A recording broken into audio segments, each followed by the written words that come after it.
Guys, what's going on? Ultimus here. I've been hanging on to this footage for a couple days now because I wanted to kind of get this all together in one video.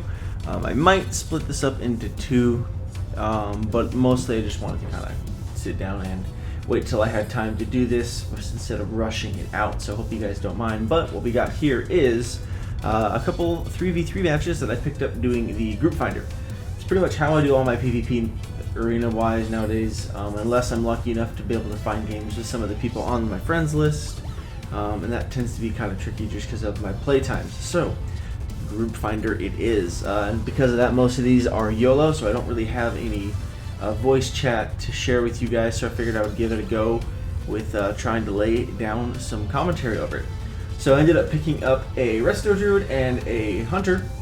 The Hunter happened to also be in my guild, so that was kind of cool how that worked out. But we're going up against a Rep Paladin, Fire Mage, and a Discipline Priest here. In general, Rep Paladins aren't too scary, but Mages, I don't care what spec they are, they kind of scare me, I'm not going to lie, between the polymorphs and just being able to set up some gnarly burst. So that alone was a little bit intimidating. I got the Mage on focus so I can try to at least Stormbolt some of the polys at best. And if I'm not mistaken, I believe I took Mass Spell Reflect this fight. Yeah, I took Mass Spell Reflect this fight to try to keep an eye on my teammates and if they're being targeted for polys. Just want to be able to guard against those polymorphs as best as possible, because really that's what's going to win them the game. I feel like that's not exactly a new revelation. The nice thing about playing KFC, it is one of my favorite cleaves to play. I like the spread pressure, especially as long as I'm able to keep the sweeping strikes up, and just that Hunter damage can go everywhere. So at this point we've been putting enough pressure on.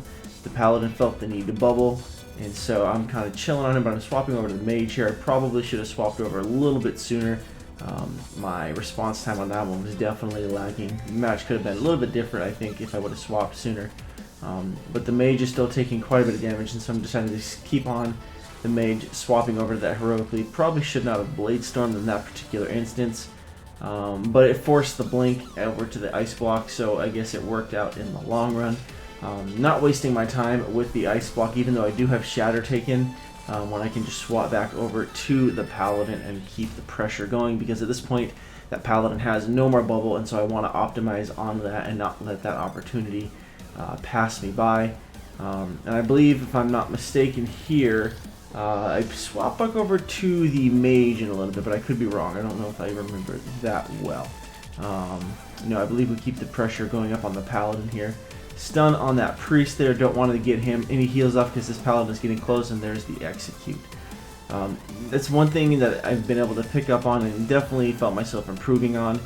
Just pretty much only getting to play Yolo 3's, and just if I'm trying to push rating, I'm not going to turn down games. I'm just kind of taking whichever games I can get whenever I can get them, and so learning just to watch. So it's helping me in my gameplay, I think, overall, and teaching me to watch more carefully what's going on with just what's going on around me, being able to line up those stuns properly.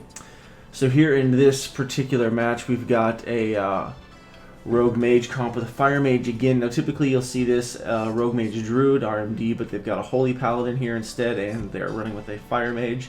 So it's not as scary necessarily, because they don't have those Cyclones that they can play off of with the Rogue stuns. But between the Rogue stuns and the polys, and then even that Hodge that they're going to be able to throw out there from the Paladin, can be kind of scary. And I'm not going to lie, I definitely do not play my best here in this match.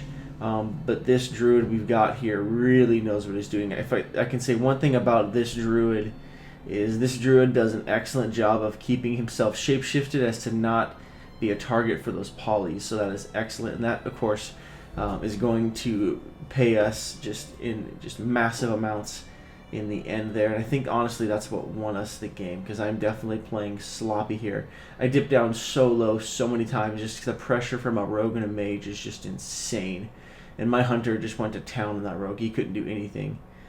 So pretty much I felt like a giant target dummy, and basically just tried to keep myself alive while my Hunter laid into that Rogue, and ended up working out. But props on that match goes to our healer for sure, keeping himself from being polyed and then just keeping the heals up. So yeah, that's pretty much it for those matches. I think I will split this up into two vids, just so I have some more WoW PvP footage to show for a different day. But I hope you guys enjoyed it, and hopefully you'll stick around for more. So as always, thanks for watching, and I'll catch you next time.